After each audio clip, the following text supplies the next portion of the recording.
우리에게 주시는 하나님의 말씀은 마태복음 5장 1절 2절입니다. 제가 가진 성경 신약성경 5쪽에 있습니다. 마태복음 5장 1절 2절입니다. 다같이 한 목소리로 봉독하도록 하시겠습니다. 예수께서 무리를 보시고 산에 올라가 앉으시니 제자들이 나아온지라 입을 열어 가르쳐 이르시되 아멘. 사랑하는 성도님들, 혹시 대관령을 가보신 적 있으신가요? 대관령. 저는 아마 대관령이 여기서 말씀하는 산이라는 부분을 가장 잘 표현한 것이 아닌가라는 생각을 합니다. 왜냐하면 우리나라는 산이 굉장히 가파릅니다. 나무들이 굉장히 많고요, 바위가 굉장히 많습니다. 그렇기 때문에 보통 산이다라고 성경에서 얘기하는 그런 산을 우리나라 산, 평균적인 어떤 그런 산으로 연관해서 생각하게 되면 좀 이게 생각하기가 쉽지 않습니다. 저런 가파른 산에 어떻게 예수님이 산에 올라가고 그 제자들은 그 산 밑에 그 골짜기 밑에 있었다는 것인가? 그렇게 생각하게 될 수도 있다는 것입니다. 근데 여기서 얘기하는 산이다라는 것은 우리나라에서 그 한 90% 이상인 그런 산이 아닌 목초지, 소가 있고 양이 있고 풀이 있는, 물론 이제 이스라엘 땅에는 그렇게 목초지가 많지는 않다라는 것을 제가 들었기 때문에 그런 어떤 구름진 그런 곳을 얘기한다라고 얘기할 수 있을 것입니다. 그렇기 때문에 대관령이다라고 생각한다면, 아니면 그런 목초지를 한번 가보신 적이 있으시다면 그런 목초지다라고 생각하게 되면 이 산이라는 개념을 쉽게 이해하실 수 있게 될 것이라고 생각합니다. 근데 재밌습니다. 산, 예수님이 산에 가셨다라고 합니다. 왜 산에 갔을까? 근데 여기서 연관되는 하나가 있습니다. 그것이 어디냐면 바로 하나님이 이스라엘 민족을 처음으로 만났던 신의 산입니다. 마태복음 강의를 계속하고 있으면서 계속해서 누누이 강조하고 있는 것 중에 하나는 무엇이냐면, 사도 마태는 자신의 복음서를 쓰고 있을 때 그 복음서를 특별히 모세가 썼던 모세오경과 굉장히 비교하면서 그것과 같이 연관되는 어떤 그런 형식으로 쓰고 있다는 말씀을 계속해서 누누이 드리고 있습니다. 그리고 사도 마태는 예수님에 대해서 그 예수님을 모세와 계속해서 연관해서 그것을 기록하고 있습니다. 모세가 누구입니까? 이스라엘 민족을 이끌었던 가장 위대한 선지자입니다. 많은 사람들은 아브라함을 이스라엘 민족들 아니면 유대인들이 가장 중요한 사람이다라고 생각할 수도 있지만, 유대인들에게 실제적으로 물어봤을 때, 특별히 이제 유대교를 이제 이스라엘 땅을 갔다 오신 분들, 이스라엘 사람들하고 유대인들과 교제하는 사람들한테 물어봤었거든요. 그들에게 있어서 가장 중요한 사람은 누구입니까? 라고 한다면 그들은 지금도 그렇게 얘기합니다. 우리에게 있어서 가장 중요한 사람은 바로 모세입니다 라고 얘기한다는 것이죠. 왜 그렇게 모세가 중요한가? 첫 번째 이유는 그것입니다. 하나님이 그들의 민족의 조상을 출애굽하게끔 하셨기 때문에, 다른 말로는 구원하셨다라는 것입니다. 전혀 흩어져 있고 더 이상 희망이 없고 소망이 없는 그 사람들을 하나님께서 전적인 그분의 은혜로 불러 모으셨다라는 것입니다. 이끌어내셨다라는 것입니다. 그것으로부터 해방되게 하셨다라는 것입니다. 그 일을 한 사람이 누구인가? 바로 모세다라는 것입니다. 그렇기 때문에 모세가 굉장히 중요합니다. 그러면 모세가 중요한 두 번째 이유는 무엇인가? 그가 바로 그를 통해서 하나님의 말씀을 주셨기 때문입니다. 우리는 자꾸 율법을 어떻게 복음이라는 것과 계속해서 비교하는 어떤 그런 이야기들 때문에 율법이라는 것을 하나님의 말씀과 별로 상관없는 것처럼 생각하려고 하는 사람들이 많습니다. 저는 그것이 한국 기독교의 안타까운 점의 하나라고 생각합니다. 잘 몰랐었기 때문에 그렇게 얘기하는데, 그러다 보니까 그것이 너무나도 굳어져서 율법과 복음을 이원론적으로 생각하기, 그냥 분리해서 생각하게 되면서 율법은 하나님 복음이 아닌 것이라고 생각하게 되는 경향들이 우리 가운데 생겼다라는 것입니다. 하지만 유대인들, 아니 초대 그리스도인들마저도 율법은 하나님의 복음이었다라는 것을 끊임없이 강조했었습니다. 즉 전적인 은혜로 인하여 구원을 받은 그들이 하나님과 어떻게 이제 동행하며 살 수 있을 것인가에 대한 삶의 지침서, 한마디로 말한다면 가이드라인을 주셨다라고 이야기할 수 있다라는 것입니다. 그것을 누가 주었느냐? 바로 모세가 주었다라는 것입니다. 그렇기 때문에 지금 2016년을 살아가고 있는 유대인들조차도 가장 중요한 사람은 누구이냐? 바로 모세다라고 얘기합니다. 왜냐하면 모세를 통해서 하나님을 만났고, 모세를 통해서 하나님을 경험했고, 모세를 통해서 삶이 변화되는 일들을 경험했기 때문입니다. 그런데 지금 이 사도 마태는 그 모세가 행했던 시내산에서 하나님의 말씀을 전했던 것과 비슷한 모습을 지금 그려내고 있습니다. 이 모세가 시내산에 어떻게 올라갔습니까? 시내산에 거했을 때 하나님이 모세에게 말씀을 주십니다. 이제 이곳에 구름이 가득할 것인데 오직 일단은 이스라엘 백성들만 먼저 거기서 진을 치게 하라. 그리고 거기서 지도자들만 한 걸음 앞으로 나와라. 그리고 그 지도자들은 여기서 머물고 그 다음에 모세는 한 걸음 더 나와서 시내산으로 올라와라 라고 얘기했습니다. 그리고 그 시내산으로 올라온 모세의 그곳에는 절대로 침범하지 못하게 하라라고 하나님 말씀하셨습니다. 그래서 오직 모세만이 올라갔습니다. 이스라엘 백성들은 보지 못했죠. 그리고 모세는 거기서 하나님과 직접적으로 대면했고 하나님의 말씀을 들었고 하나님의 말씀을 받아서 사람들에게 전했습니다. 근데 오늘 우리가 읽었던 마태복음 5장에 사도 마태는 이렇게 얘기합니다. 예수님께서 무리를 보시고 라고 얘기했다는 것입니다.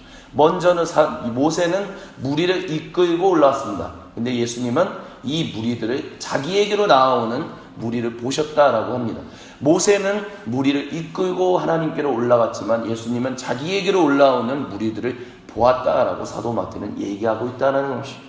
그리고 뭐라고 얘기하시냐면 산에 올라가 앉으셨다라고 얘기합니다.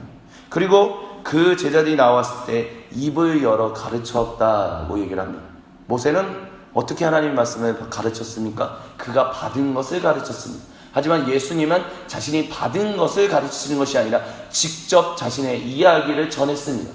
이것을 통해서 사도 마태가 얘기하고자 하는 것은 무엇이냐면 모세와 예수님 비교할 수 없는 그 유대인들이 가장 중요하게 생각하고 있는 그 모세보다 가장 하나님의 사람들이었다라고 얘기하는 그 가장 위대한 사람들 중에 한 명이 모세보다 더 중요한 사람, 더 위대한 사람, 비교할 수 없는 분이 지금 여기 있다라는 얘기를 사도 마태는 지금 여기서 하고 있다라는 것입니다. 그러면서 유대인들을 향하여 특별히 복음서를 쓰면서 사도 마태가 얘기하고 싶은 것은 무엇이냐면 너희는 모세를 지금도 제일 중요하게 여기고 있지. 모세는 어떤 사람이냐? 산에 올라가서 하나님의 말씀을 받았어. 하지만 이 예수님은 산에 직접 올라가셔서 하나님으로부터 말씀을 받으신 것이 아니라 자신의 말씀을 직접 선포하셨다라고 얘기를 하고 있습니다. 즉 한마디로 정의하면 모세보다 더 중요한 이가, 모세보다 더 위대한 이가, 모세하고는 비교할 수 없는 분이 지금 여기서 말씀하고 계시다라고 얘기하고 있다라는 것입니다. 그것이 오늘 그리고 앞으로 우리가 계속해서 나눌 마태복음 5장부터 7장으로 연결되는 산상수훈 그 이야기의 핵심입니다. 즉 예수님이 직접 말씀하고 계시다라는 것입니다. 그것이 비교할 수 없다라는 것입니다. 방금 전에 제가 그런 말씀을 드렸습니다.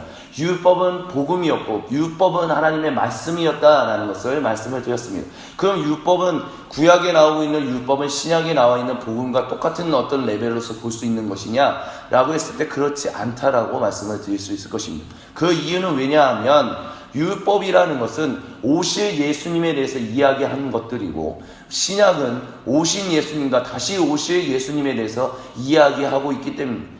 그래서 초대 그리스도인들은 1세기, 2세기에 살고 있었던 그리스도인들은 모세를 통해서 받았던 유대인들이 가지고 있었던 그 율법을 예수님께서 말씀하신 것을 통해서 재해석하는 일들을 행했었습니다.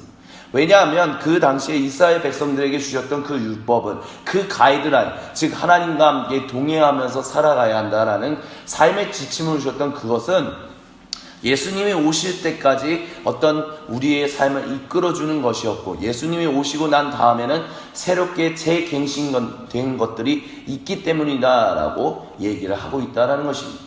그렇기 때문에 우리가 마태복음 5장, 6장, 7장을 읽을 때 이 5장, 6장, 7장을 어떻게 읽어야 하느냐, 특별히 이 5장, 6장, 7장을 통해서 나오는 예수님의 말씀과 구약의 모세를 통해서 주어졌던 율법을 비교하면서 읽을 수 있어야 합니다.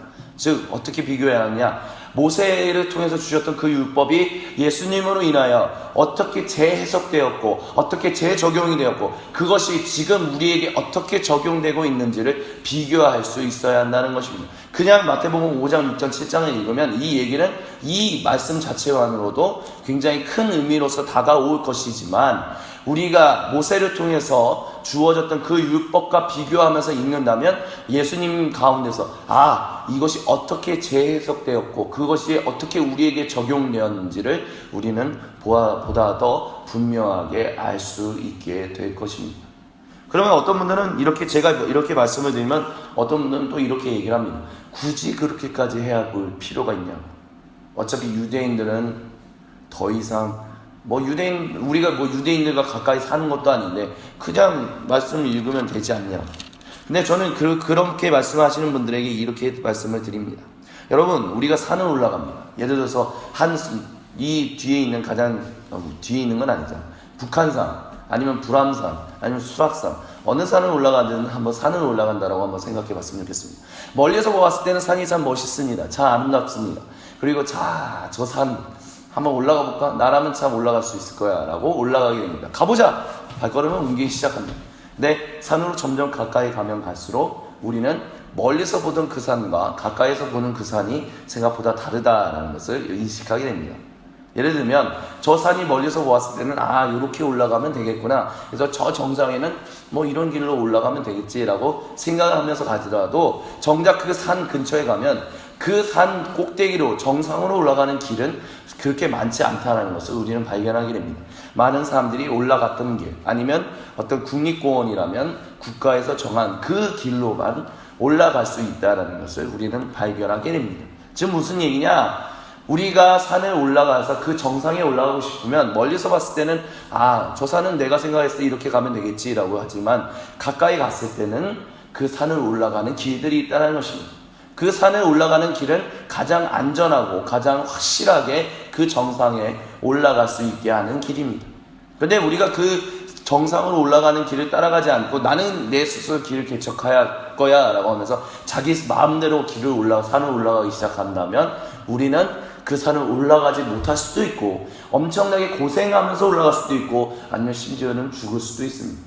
무슨 얘기냐? 산에 올라가는 것 단 하나에도, 아주 작은 그 산 하나 올라가는데도 가이드라인이 필요하다는 것입니다. 그리고 그 길을 타고 올라갈 때 우리는 그 산을 더욱더 분명하고 온전하게 올라갈 수 있다라고 얘기할 수 있을 것입니다.